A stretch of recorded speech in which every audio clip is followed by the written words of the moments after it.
Here we are again today, joined by Scott West. Scotty, 3 wins in a row now. Must be feeling good. Well, yeah, it's always nice to win. It's to have 3 in a row. I think from our early season form, we're 1 up and 1 down, and a little bit inconsistent. So yeah, to have the 3 in a row, and I guess if you look back in the Williamstown game with the loss before we got on a bit of a run, we played quite good footy for 3.5 quarters then as well. So yeah, we're going all right, but obviously we've still got a bit of work ahead of us. So it was a pretty tough game on Saturday. How did the boys pull up? Yeah, it was a tough game. A few sore and sorry boys, but we sort of made a bit of a point in that we had a bit of a break after the game.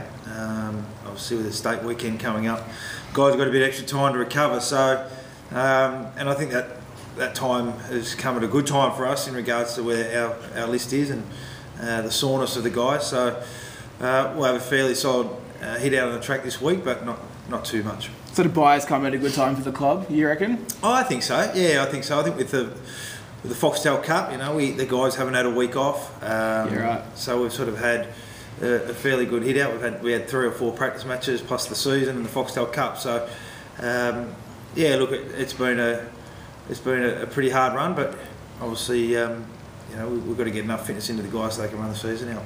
It must have been disappointing on Saturday having the lead at half time only for the boys to come back in the way they did. What do you think was behind that? I think we didn't take our opportunities earlier. There's no doubt half time we're probably a little bit disappointed we weren't further up, and that's probably being a little greedy. Yeah. But we certainly didn't probably take the opportunities that we present ourselves. They were staying in the game. Obviously, we'd get 5 up, they'd get 1 back on us, and so they were doing a really good job to stay in the game.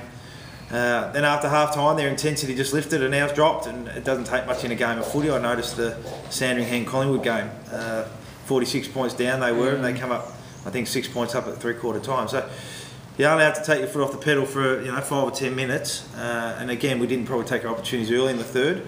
They went down the other end and capitalised. So they played well, and they really tested us. Was it good for a coach to win a tight game? Because the past couple of weeks have been, I wouldn't say easier games, but weren't as tested as much on Saturday. So was it good for the boys to be tested, then to show the way they did to get the win? Yeah, look, I think if you go back on the Williamstown game, obviously we were in control of that game, and then we obviously knew after quarter time that they'd keep coming at us. They peaked the lead back to 16 or 20 odd points, and then obviously overrun us. So to be challenged again, to get, I think they led by a point at one stage, but then to go on and win by 14 points, I think, it's good character building, and I think really good confidence for the players to understand that, team's going to challenge. We've got to make sure that we maintain our composure, but we can fight our way out of that hole. And just finally, who impressed you the most on Saturday? Look, I'm a coach that's probably loath to individualise. Yeah. But look, I think a really special mention to Aidan Kennedy. I think if you look where he's come from a knee reconstruction, hadn't played a lot of footy for the last 12 months. He played 3 or 4 games in a development league. Did his penance there. Since he's been in our senior team, I thought on the weekend he was outstanding in our defence, and he was great. Thank you for your time, and enjoy the break. Thank you. Thanks.